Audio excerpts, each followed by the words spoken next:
É, o senhor falou de uma situação que eu já ia perguntar, seria a próxima pergunta. É, o senhor já respondeu ali que a gente deve confessar tanto os pecados mortais quanto os pecados veniais. Mas o que são considerados os pecados veniais, os pecados leves, e o que são considerados, só para o pessoal entender, os pecados mortais, para uma confissão? Olha, não tem como eu aprofundar muito aqui, porque isso é uma aula, né? Uhum. Você pega pecado, o que é a definição de pecado mortal, definição de pecado venial. Então, recomendo que leia o Catecismo, parágrafos 1852 em diante. Vai falar sobre a diversidade de pecados.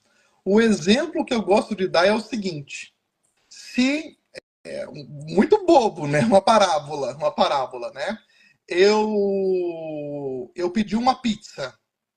O dono da pizzaria é Deus, né? Aí veio o entregador e eu sou o entregador da pizza e eu trabalho para Deus, né? E eu assim, por distração e tal, corpo mole, eu entreguei a pizza e o cliente ficou um pouco chateado porque a pizza atrasou. Isso aconteceu uma, duas, às vezes a pizza chegou um pouco gelada. O meu patrão vai me demitir imediatamente? Creio que não. Não. Ele vai exortar, eu falo assim, não, eu vou melhorar e tal, né?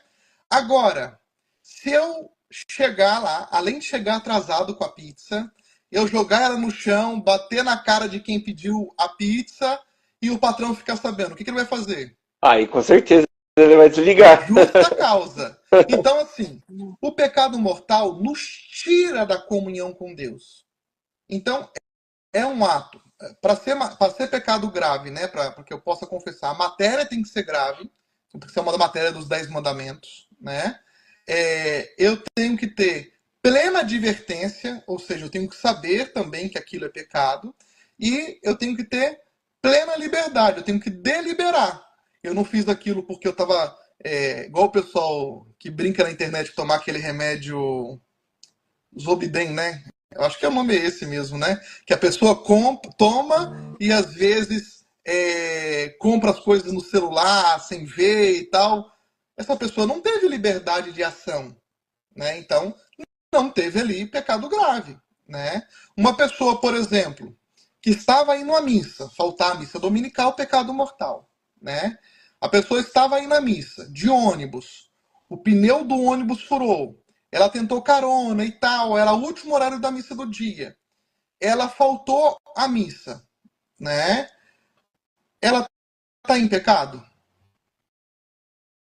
Digamos assim que sim, mas ainda assim tem uma justificativa, tem um porquê, Não, né? não, Não, ela não está em pecado, não está em porque ela pecado? não foi opção dela. Foi uma situação intercorrente que aconteceu ao redor, né? Isso. Ela não quis aquilo. E eu vou dizer uma coisa pro senhor, eu achava que às vezes quando tem uma situação dessa, poderia se trazer um pecado também. É. Agora, mas se não teve a liberdade para ação, aquilo não é pecado. Agora, por exemplo, o pecado poderia ter sido outro. Ah, padre, eu poderia ter ido à missa durante o dia, mas fiquei enrolando, saí atrasada de casa, então era o último horário do dia. Então, tá vendo? Foram vários pecados veniais que conduziram a um pecado mortal, que rompeu a minha comunhão com Deus. Ah, padre, mas eu só pensei, né? Será que é um tipo de pensamento que rompe a minha comunhão com Deus? Se rompe, é pecado mortal. Se não rompe, é pecado venial. Né? Mas o catecismo tem uma definição muito boa sobre isso. Né? Tem alguns pequenos manuais na internet também muito bons. Né? Mas o primeiro passo, antes de ir para essas definições, eu insisto aqui, o diretório de catequese do Papa Francisco insiste também. Se a pessoa não tem base no querigma, ou seja, ela não sabe o que é pecado, o pecado está rompendo a minha comunhão com Deus, pecado é uma ofensa a Deus, eu firo a comunhão com a igreja, não adianta, ela não vai captar o que é pecado mortal, pecado venial, porque para ela não vai fazer diferença. Eu vejo assim, né, muitas pessoas se confessando sem proporção. Ah, padre, é, Tá pesando muito o meu coração porque tava quente e eu reclamei. Nossa, como que tá pesando o meu coração? Eu também matei, faltei à missa, mas o que tá faltando, o que tá pesando o meu coração mesmo é que eu reclamei do tempo. Quer dizer, essa pessoa ela não tem proporção do pecado, né? Ela tá sendo conduzida mais pelo sentimento, pelo sentimentalismo, do que pela própria revelação, pelo próprio catecismo da Igreja Católica. E falando sobre sentimentalismo, muitas pessoas pensam que arrependimento é sentimento.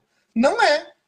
O exemplo que eu gosto de dar é o seguinte: eu gosto muito de pudim, eu, Padre Carlos Magno, né? Se eu comer 10 pudins, eu vou ter cometido um pecado, que é o pecado da gula. Eu já me confessei, eu quero me confessar. Significa que eu não vou gostar de comer pudim mais? Ou que eu não gostei de ter comido? Não necessariamente. Não. Arrependimento não é isso. Arrependimento eu sei que é uma desordem contra a razão e contra a lei eterna, e eu vou empregar todas as minhas forças para não cometê-lo mais. Isso é o arrependimento. Às vezes a pessoa vem assim, padre, eu ainda estou com raiva do fulano. Falei assim, mas se você tiver a oportunidade agora, você mata ele. Não, padre, eu nunca faria isso. Então você está só com o sentimento de raiva. Então, assim, as pessoas confundem muito o arrependimento com o sentimento. Que o arrependimento é uma decisão, né? Uma decisão, justamente. Eu decido, Uma eu não quero.